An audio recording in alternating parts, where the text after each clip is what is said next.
ஓம் நமசிவாய வணக்கம். இந்த உலகின் ஆதியும் அந்தமுமாக விளங்குபவர் சிவன். அவர் கருணையின் வடிவம். அவர் அழிப்பவன் அல்ல, மாற்றத்தின் தந்தை. இன்று சிவபெருமானின் மகத்துவத்தை வெளிப்படுத்தும் 5 முக்கியமான கதைகளை திருக்குறள் போலச் சுருக்கமாகவும் ஆழமான பொருளோடும் கேட்போம். ஒவ்வொரு கதையின் முடிவிலும் ஒரு குறள் போல் ஒரு சுருக்க பொன்மொழியும் இடம்பெறும். கதை 1. மார்க்கண்டேயனை காப்பாற்றிய சிவன். மிருகண்டு முனிவர் சிவனை வேண்டி மகன் பெற ஆசைப்பட்டார். சிவன் 2 வரங்களை அளித்தார். நீண்ட ஆயுளானால் அறியாமை மிக்க மகன், அல்லது குறைந்த ஆயுளானால் ஞானமிக்க மகன். முனிவர் 2வது வரத்தை தேர்ந்தெடுத்தார்.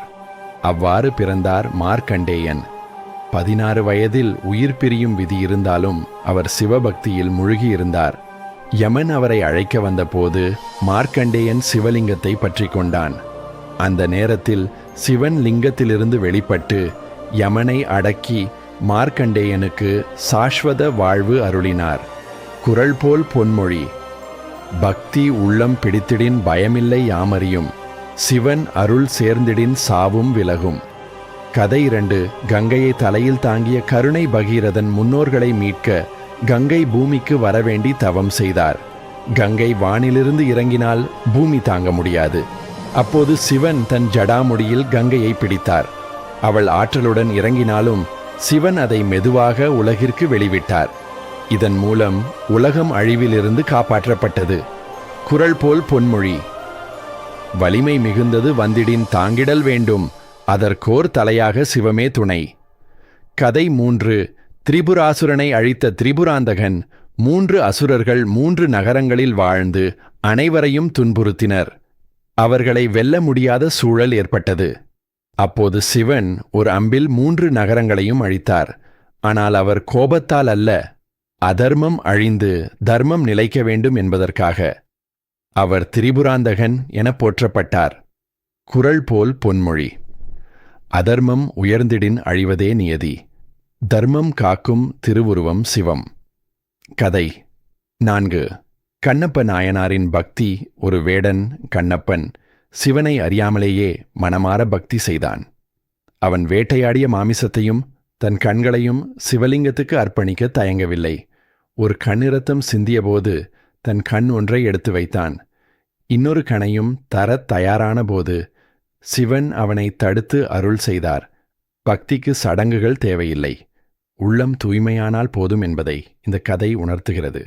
குறள் போல் பொன்மொழி: அன்பே வழிபாடு, அறம்தான் சடங்கு, உள்ளம் சுத்தமெனில் சிவன் அருகில். கதை 5.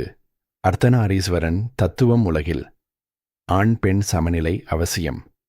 அதை உணர்த்துவதற்காக சிவன் பார்வதியுடன் ஒரே உருவமாக அர்த்தநாரீஸ்வரராக தோன்றினார். இதில் பாதி சிவன் பாதி சக்தி. இதன் பொருள்: சக்தி இல்லாமல் சிவன் இல்லை, சிவன் இல்லாமல் சக்தியும் இல்லை. இது சமத்துவத்தின் உயர்ந்த சின்னம். குறள் போல் பொன்மொழி: சக்தி சிவம் சேர்ந்திடின் சீரமை வாழ்வு, பிரிவினை தோன்றிடில் பேரழிவு நிச்சயம். முடிவு சிவன் கதைகள் வெறும் புராணங்கள் அல்ல, அவை வாழ்க்கை பாடங்கள்.